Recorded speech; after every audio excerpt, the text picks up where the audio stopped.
Fortifie-moi particulièrement aussi. Mais s'il faut que tu parles à quelqu'un, que tu poses la question par est-ce qu'on peut encore acclamer très fort le Seigneur, le roi de roi? Nous acclamons le Seigneur, nous acclamons le Seigneur. Gloire soit rendue à notre Dieu. Amen. Je n'aimerais pas commencer le message de cet après-midi sans pour autant présenter mes excuses pour l'heure à laquelle je suis arrivé. J'ai vraiment couru. Il y avait tellement beaucoup de choses à régler.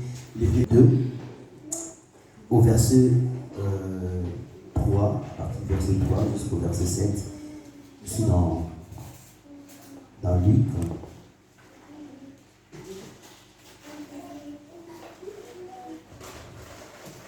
Luc chapitre 2, 3 à 7. Et le deuxième texte, nous allons le tirer de Matthieu, chapitre 2, de 9e au 11e verset. Et nous allons sauter toujours au chapitre 2, nous allons lire le verset 16. Matthieu chapitre 2, 9 à 11, et puis nous allons prendre le verset 16. Donc nous lisons Luc chapitre 2, du 3e au 7e verset. S'il y a quelqu'un qui va, il peut faire la lecture pour nous. 2, 3 à 7. Je lis au nom de Jésus. Amen. Inscrit chacun dans sa vie. Joseph aussi, montant de la Galilée, de la ville de Nazareth, pour se rendre à Judée, dans la ville de David, appelée Bethléem, parce qu'il était de la maison et de la famille de David, afin de se faire inscrire avec Marie, sa fiancée, qui était enceinte. Pendant qu'ils étaient là, le temps où Marie devait accoucher arriva, et elle, enfantant son fils premier-né, elle l'amalota et le coucha dans une crèche, parce qu'il n'y avait pas de place pour eux dans l'hôtellerie. Est-ce que je peux encore insister encore sur le verset 7? Et elle enfantant son fils premier-né, Yes. et l'émaillota et les coucha dans une crèche, parce qu'il n'y avait pas de place pour eux dans l'hôtellerie. Parce qu'il n'y avait pas de place pour eux dans l'hôtellerie. Dans notre version, parce qu'il n'y avait pas de place pour eux dans la salle de Matthieu 2, 9 à 11. Je lis la parole de Jésus. Amen. Après avoir entendu les rois, ils partirent et voici une étoile qu'ils avaient vue en Orient, marchant devant eux, jusqu'à ce qui était arrivé au-dessus du lieu où était le petit enfant. Et s'arrêta. Quand ils aperçurent les étoiles, ils furent saisis d'une grande joie. Ils entrèrent dans la maison, virent petit enfant avec Marie, sa mère, se prosterna et l'adorèrent. Ils ouvrirent ensuite leur trésor et lui offriront en présent de l'or, de l'encens et de la myrrhe. Verset 16, toujours chapitre 2. Verset 7 du chapitre 2, Matthieu. Alors Hérode, voyant qu'ils avaient été juifs par les mages, s'est mis dans une grande colère. Il a envoyé tuer toutes les enfants de 2 ans et au-dessus qui étaient avec les et dans tout son territoire, selon la date dont ils étaient soigneusement acquis auprès des mages. Amen. Amen. 1 Corinthiens chapitre 1, verset 29. 1 Corinthiens chapitre 1, verset 29. Nous acclamons le Seigneur. Gloire soit rendue à notre Dieu. Gloire soit rendue à notre Dieu. Amen, amen. Au commencement, Dieu créa les cieux et la terre. Les cieux et la terre. Au commencement. C'est que j'aime déjà l'introduction. Comment est-ce que la Bible est introduite? Elle commence par le premier verset même de la Bible, dans Genèse chapitre 1, verset 1. Il commence à parler des prouesses de Dieu. Il dit qu'au commencement, Dieu créa les cieux et la terre. Imaginez-vous les cieux, imaginez-vous la terre. En d'autres temps, ça peut aussi dire, au commencement, Dieu créa le monde invisible et le monde visible, si on peut les traduire aussi littéralement. Donc au commencement, Dieu va créer quelque chose comme la terre. Au commencement, Dieu va créer quelque chose comme le ciel. Imaginez la grandeur du ciel, imaginez la grandeur de la terre. Mais Dieu va commencer à les créer au commencement. Il est fort possible avec Dieu que dès le commencement, qu'il commence grand. Il peut commencer grand dès le commencement. Parce qu'il est Dieu. Et ça, j'aime la parole de Dieu, j'aime Dieu. Il y a des choses pour lesquelles Dieu commence déjà grand, pour prouver qu'il est Dieu. Et ce matin, cet après-midi, il y a un thème qu'on m'a demandé de partager sur le secret de la prospérité.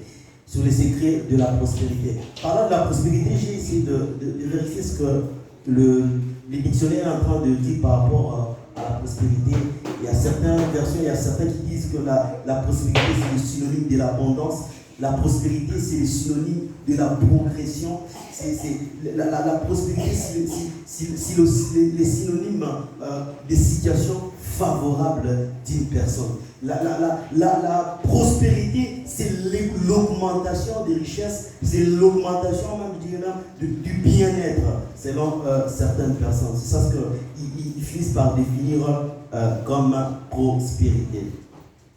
Et ce que j'aime dans 3 Jean chapitre 1 verset 2, quand bien même on ne l'a pas lu, lorsque l'apôtre Jean était en train d'écrire il était en train d'écrire, il a dit je souhaite que tu prospères à tous égards et que tu sois en bonne santé comme prospère l'état de ton âme. Il parlait à Gaius, il dit je souhaite pour moi. Il lui a même témoigné son amour, il a dit à toi mon bien-aimé, je souhaite que tu prospères à tous égards et que tu sois en bonne santé comme prospère l'état de ton âme.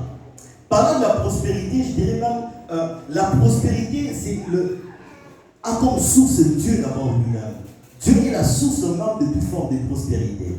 Est-ce qu'on dirait que même les païens, quelqu'un qui est en bruit dans le péché, on peut dire de lui, il est prospère et qu'il est en train de prospérer. Oui, c'est là les hommes, on peut voir, on a comme l'impression de voir que la prospérité touche seulement ce qui est physique, ce qui est matériel. Alors que la prospérité par rapport à ce que l'apôtre Jean est en train de parler, de dire à Gaius, il lui dit, je souhaite que tu sois prospère et que tu sois en bonne santé comme prospère l'état de ton âme. En d'autres termes, selon l'apôtre Jean, la prospérité n'est pas seulement la prospérité sur le plan physique. La prospérité sur le plan extérieur doit émaner de ce qu'il y a à l'intérieur. Il faut d'abord qu'on commence à être prospère au niveau de l'âme intérieure. Et le fait qu'on est prospère au niveau de l'homme intérieur engendrera une prospérité sur le plan extérieur. Alléluia. On peut être prospère. On peut être prospère, mais la prospérité, selon la parole de Dieu, doit commencer à partir de là. On dit, je souhaite que tu sois prospère comme l'état de ton âme. En d'autres termes, il est en train de dire, ton âme est prospère. Et puisque ton âme est prospère, je souhaite qu'à tous égards, tu sois aussi prospère. Frères et sœurs, la prospérité, ce n'est pas les avoirs. La prospérité, ce n'est pas quand on a beaucoup d'argent. La prospérité, ce n'est pas quand on a beaucoup de terrain. La prospérité, ce n'est pas quand on a un grand compte bombé en banque. Ce n'est pas ça la prospérité. Selon Dieu, la prospérité commence d'abord au niveau de l'âme. Et comme je l'ai dit, le premier à être la source de la prospérité, c'est d'abord Dieu lui-même. Dieu est celui qui est au centre même de la prospérité. J'aime l'histoire qu'on rencontre dans le livre de Genèse, l'histoire de la création. La Bible arrête de parler comment est-ce que Dieu va créer le monde. La terre était informe et vide, il y avait les ténèbres sur la surface des abîmes. Et Dieu dit que la lumière soit. Dieu commence par énoncer quelque chose qui devait mettre en route quelque chose qui était dans les chaos. En d'autres termes, la terre était dans les chaos. Mais pour que la terre devienne la terre telle qu'elle est, la terre soit équipée, la terre puisse être remplie, ce que nous pouvons voir, les arbres, la végétation, la faune, tout ça, il fallait que Dieu puisse activer cela. Dieu va l'activer en disant que la lumière soit. Et c'était comme ça que le processus est venu. Et c'est comme ça que nous disons que la première source de la prospérité, c'est Dieu. C'est lui qui est la cause même. C'est lui qui met en marche toute forme de prospérité. Mais toujours dans ce sens, je dis aussi que Dieu, non seulement qu'il est la source de toute prospérité, mais Dieu lui aussi, il expérimente aussi ce qu'on appelle la prospérité. Dieu a expérimenté aussi ça. Quand on lit l'histoire de la création, vous allez voir qu'à chaque fois, comme nous avons dit, la prospérité, c'est une augmentation, c'est une progression. Quelqu'un qui s'est mis à progresser sur ce qu'il est en train d'entreprendre. Dieu qui va commencer à créer le monde. Au premier jour, il va créer. Mais à chaque fois, quand Dieu créait, il disait, la Bible dit que Dieu vit que cela était bon. Dieu vit que cela était bon. Et bizarrement, au 6e jour, au lieu que Dieu dise aussi que cela était bon, Dieu va changer pour dire, la Bible va changer pour dire que Dieu vit que cela était très bon. Il y a une augmentation. Dieu commence par le bon, mais il ne s'arrête pas par le bon, il s'arrête par le très bon. C'est pourquoi je suis venu dire à quelqu'un, quand tu vois le bon, dis-toi dans ta tête qu'il n'y a pas que seulement le bon, il y a aussi le très bon qui existe. Est-ce que je parle à quelqu'un? Ne te contente pas de te reposer tant que tu ne vis que du bon, tu ne vis que du bon. En dehors du bon, il y a aussi le très bon. Si tu avais prié hier, tu as comme l'impression que Dieu t'a exaucé. Ne t'arrête pas, ne croise pas les mains, parce qu'il y a aussi le très bon qui existe. C'est pourquoi moi j'ai pris la leçon. Je ne peux pas m'arrêter quelque part quand je vois le bon, tant que je sais qu'il y a aussi un très bon qui existe. Pendant que toi tu es en train de te reposer, comme pour dire, c'est que j'ai, ça suffit déjà. Les salaires que j'obtiens là, ça suffit. Tu oublies qu'il y a des gens qui ont des salaires de 8 000 euros. C'est pourquoi je te dis, il y a aussi le très bon. Il n'y a pas que le bon, il y a aussi le très bon. Alléluia. Il y a aussi les très bons. Tu peux te mettre en mouvement. Et si vous allez voir Dieu, pendant qu'il disait que la Bible disait que cela était bon, Dieu ne s'arrêtait pas de travailler. Ce que le premier jour, il voit que cela était bon. Il ne s'arrête pas. Au deuxième jour, il fait encore quelque chose.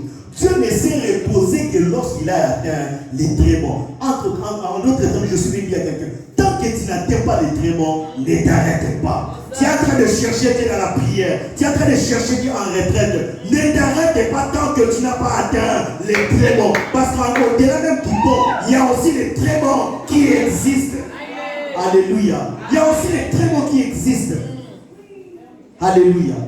Tu es en train de t'utiliser voilà, dans l'onction. Tu dis, moi je chante tellement bien, tu penses que c'est fini. Il y a des gens qui, lorsqu'ils chantent, ils remplissent des salles de 1000 personnes là. Alléluia.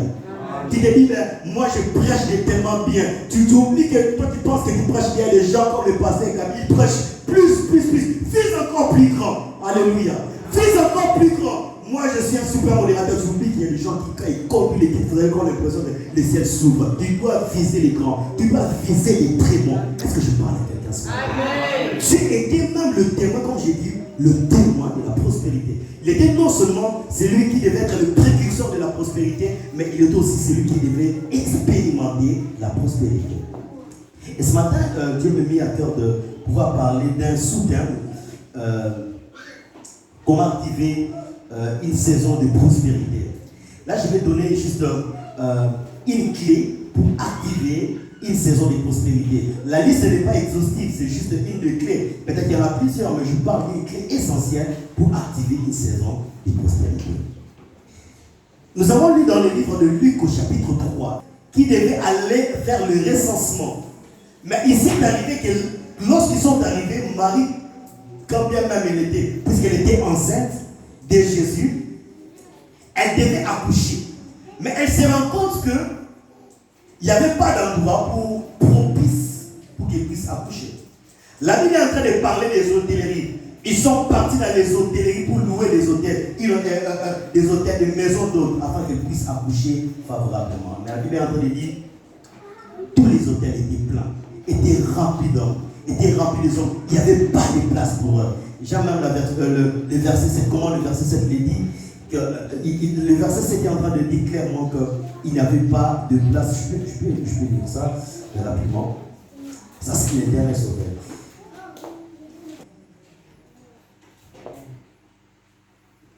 Ils n'ont pas choisi de naître à un endroit pauvre. L'étable, c'est un endroit pauvre, il n'y a rien de spécial. Il n'a pas choisi un endroit pauvre parce qu'il aime la pauvreté. Non, c'est seulement parce qu'il n'y avait pas de place pour lui. Jésus n'est pas né dans un endroit inconfortable parce qu'il a horreur avec le confortable. Non, c'est parce qu'on ne lui a pas accordé la place dans les endroits qui étaient confortables. Amen. Jésus n'est pas né dans un lieu de luxe parce qu'il n'aime pas les lieux de luxe. Non, c'est pas parce qu'il n'aime pas les lieux du confort. Non. Il est parti naître dans un endroit bizarre parce que dans le lieu du luxe, il n'avait pas de place pour lui. Il n'avait pas de place pour lui. Je suis venu dire cet après-midi, Dieu n'est pas contre la pauvreté. Dieu n'est pas contre le luxe. Dieu n'est pas contre les conforts. Dieu n'est pas contre les endroits propres. Si Dieu fait chair, Jésus est né dans un endroit sale, ce n'est pas parce qu'il n'aime pas les endroits propres, seulement parce qu'il n'avait pas de place pour lui. Il n'avait pas de place. Nous avons lu dans les livres dans les livres des 1 Corinthiens que Dieu choisit des choses viles. Il choisit des choses pauvres, pas dans les endroits confortables. C'est ça son problème. Dieu n'est pas contre la sagesse. Si tu recherches la sagesse, alors recherche la sagesse. C'est important. Très souvent, quand on est dans le confort, généralement quand on est dans l'abondance, généralement quand on est dans des moments confortables, on a tendance à ne pas laisser la place pour Jésus. Est-ce que je peux parler cet après-midi? Contre la beauté. Il faut arrêter de penser que toutes les belles filles, toutes les belles sœurs sont des sorcières, ce sont des sirènes. Non, c'est pas ça. Dieu n'est pas contre la beauté. Je suis venu parler à une sœur. Dieu n'est pas contre ça. Mais le problème de Dieu, c'est que Dieu, des fois, il se rend compte que dans la beauté là que tu as, sa place ne se retrouve pas là. Il n'a pas sa place dans ta beauté. La preuve qu'il utilise ta beauté pour détruire les mariages des autres, le couple des autres. Dieu n'est pas contre ça. Dieu n'est pas contre l'élévation. Est-ce que je parle cet après-midi? Dieu n'est pas contre l'élévation. Dieu n'est pas contre les conforts. Dieu n'est pas contre le luxe. Mais le problème de Dieu, on a l'abondance. Lorsqu'on est dans une session d'abondance, Dieu a comme l'impression qu'on commence à mettre un peu la formalité. Dieu se rend compte que on a besoin de lui quand on est dans le manque. Mais quand on commence à posséder, c'est comme si on ne laisse plus de place pour lui. Cela me ramène même à une histoire dans les livres. Dans la vie de certaines personnes, Dieu va activer même certains épuisements pour qu'ils puissent